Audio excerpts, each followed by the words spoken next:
everybody, it's Rain, and in today's video I'm going to be showing you how I mix up my stock solutions for my Dharma acid dyes.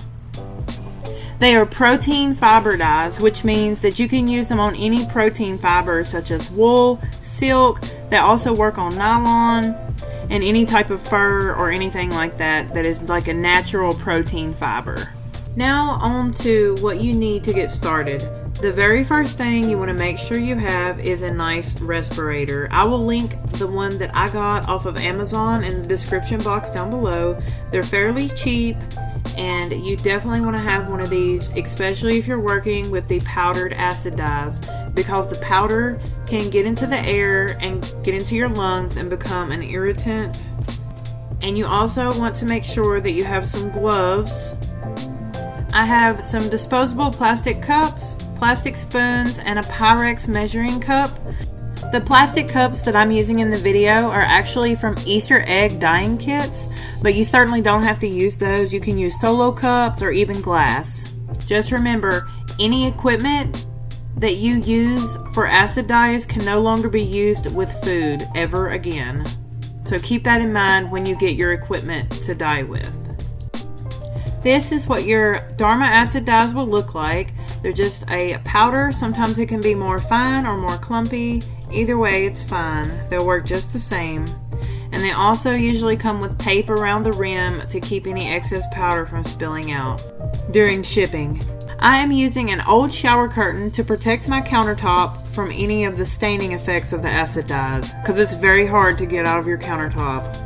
I have a simple powder scale that I got off of Amazon. I will link it in the description box down below. It works great, and it also comes with a calibration weight. If you want to get the most accurate colorways and the most consistent colorways, you're going to want to use weight instead of using volume such as teaspoons and tablespoons. Now, before we get started on mixing up our stock solutions, I have to talk to you a little bit about your depth of shade and your weight of goods.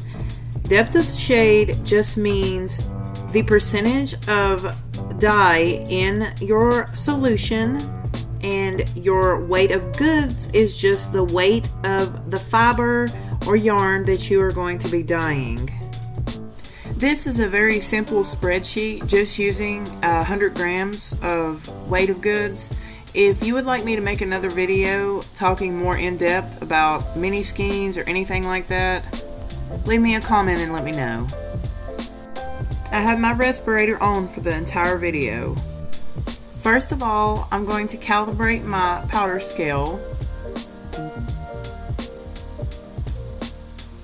using the calibration weight provided.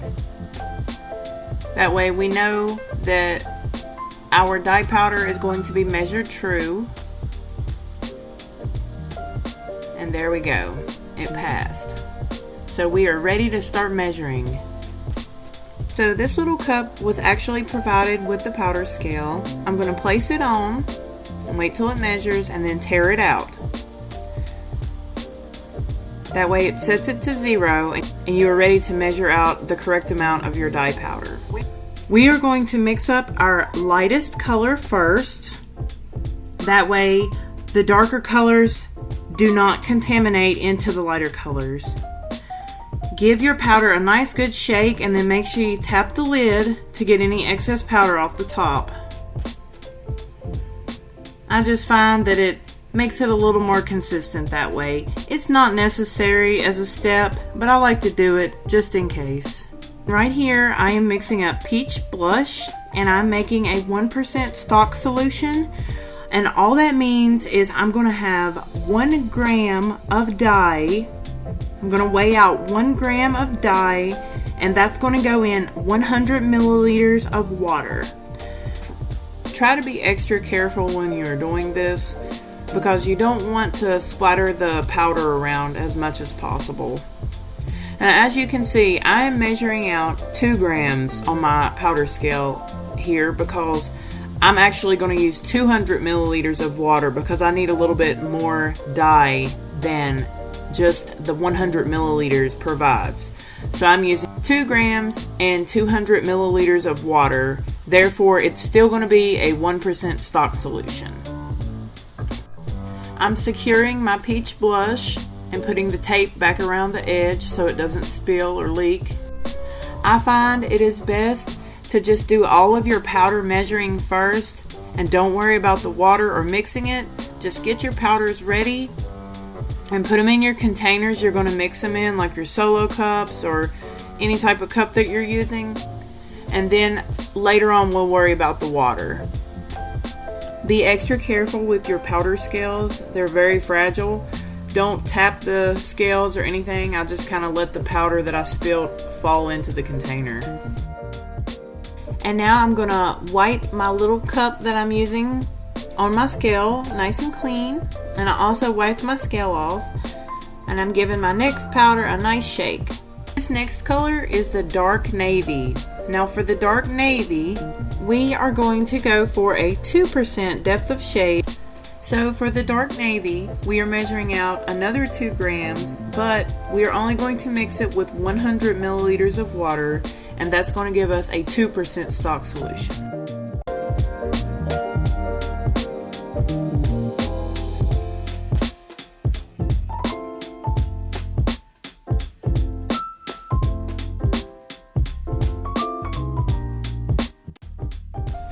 Make sure you keep your workspace nice and clean and organized so that you don't get any contamination of colors or anything like that. We want to keep everything nice and tidy as possible.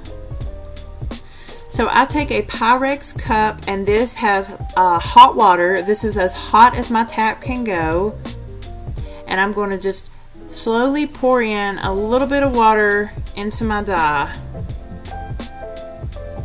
And it's always better to add your liquid to your powder, and that minimizes the powder flying around in the air. And I do want to say, I only use my Respirator while the dye is in powder form. After it is in liquid form, you no longer have to use your Respirator. So we want to mix that around really thoroughly. I add my water a little bit at a time to minimize any spilling and to be able to mix it the most thoroughly. And if you have to, you can pour it back and forth. Sometimes I'll have to pour my little plastic cup back into my Pyrex cup, and then my Pyrex cup back into my plastic cup, and mix it that way back and forth a few times before I finally pour it into the jar. I like to use mason jars to store my acid dyes. I find that they're pretty convenient. They are able to keep the acid dyes relatively fresh for a long period of time. I have used acid dyes that I've mixed up months ago, and they have been completely fine. Then we always seal it nice and tight so we don't have any spills. I give it a good shake, and we place a label on there. Dark navy really surprised me.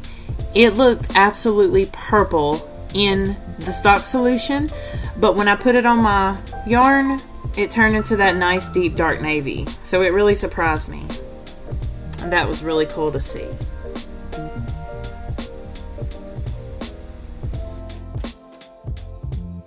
Pouring very slowly from these Pyrex containers is the key here.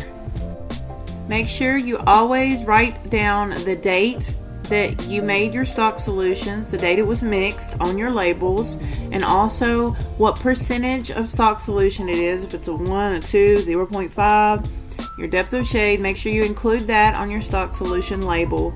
And at the end of the video, you'll see my labels. You won't see the dates on my jars at the end of the video because I keep all of my dates in my dyeing notes. I also have a book for all of my dye recipes in my notes. That's where I keep mine. I really hope this video has helped you and you've learned a little something about depth of shade and mixing your stock solutions to dye yarn or roving. And if you want to see more, please subscribe, like my video, and hit the little bell icon for notifications so you can be notified each week that I upload. And be sure to follow me on Instagram for all of my updates. Instagram is where I'm most active at. And I also have a TikTok that I upload every now and again on. Thank you so much for watching. Bye bye.